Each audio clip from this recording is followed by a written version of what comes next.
അതുകൊണ്ട് പഴയ നിയമ ബലഹീനരായ ഇസ്രായേൽ ഗോത്രത്തിനൊക്കെ പറഞ്ഞത്, ഇത് അവകാശ ജനമാ, ഇത് സ്വന്തം ജനമാ, വിശുദ്ധ ജനമാ, ശ്രേഷ്ഠ ജാതി എന്നെല്ലാം പറഞ്ഞ് എത്ര പേരുകളാണ് കൊടുത്തിരിക്കുന്നത്. ദൈവ പൈതലേ, ഞാനും നിങ്ങളും ദൈവത്തിനൊരു നിക്ഷേപമായിരിക്കണം.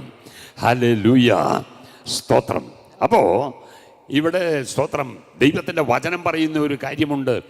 യഹോവ ഭക്തനെ തനിക്ക് തിരിച്ചിരിക്കുന്നു എന്ന് അറിവി. 4-ാം സങ്കീർത്തനത്തിലാന്ന് തോന്നുന്നു. യഹോവ ഭക്തനെ തനിക്ക് തിരിച്ചിരിക്കുന്നു. ദൈവമക്കളെ, ഞാനും നിങ്ങളും സ്തോത്രം ലോകത്തിലാണെങ്കിലും എന്നെ നിങ്ങളെ വ്യത്യസ്തരാക്കിയ ദൈവം നിർത്തുന്നത്. സ്തോത്രം, എനിക്കും നിങ്ങൾക്കും ചുറ്റും ഒരു സംരക്ഷണ വലയമുണ്ടെന്ന് ഇന്ന് പകൽ തിരിച്ചറിഞ്ഞുകൊള്ളണമേ. സ്തോത്രം, ലോറിക്കടിയിൽ പോകാത്തത് എന്തുകൊണ്ടാണെന്നറിയാമോ? സ്കൂട്ടർ ഇടിക്കാത്തത് എന്തുകൊണ്ടാണെന്നറിയാമോ?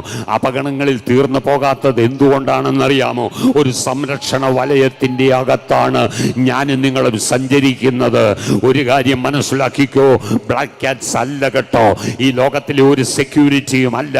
ദൈവത്തിൽ വിശ്വസിക്കുന്ന ഒരു ദൈവ പൈതലിന് ഒന്നിലധികം ദൂതന്മാരുടെ പ്രൊട്ടക്ഷൻ ഉണ്ട്. ഹല്ലേലൂയ, സ്തോത്രം. അപ്പോ സംരക്ഷണ വലയത്തിൽ 300 സംവത്സരക്കാലം ഈ മനുഷ്യനെ സൂക്ഷിച്ചു. മരണം കാണാതെ അവനെ എടുത്തു. ഹല്ലേലൂയ. ഹാനോക്കിനോട് ചെയ്തതുപോലെ വിശുദ്ധന്മാരോടും ഒരു നാൾ ദൈവം ചെയ്യും. ഒരു നാൾ ദൈവം ചെയ്യും.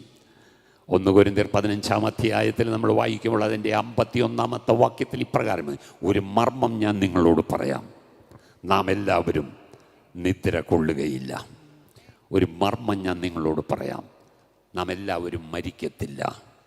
സ്തോത്രം. ഞാൻ ചോദിക്കട്ടെ, അതെന്താണെന്ന് വെച്ചാൽ കർത്താവിൻ്റെ പ്രത്യക്ഷതയെക്കുറിച്ചാണ്. കർത്താവിൻ്റെ പ്രത്യക്ഷതയോടുള്ള ബന്ധത്തിലാണ് ആ വാക്യം പറയുന്നത്.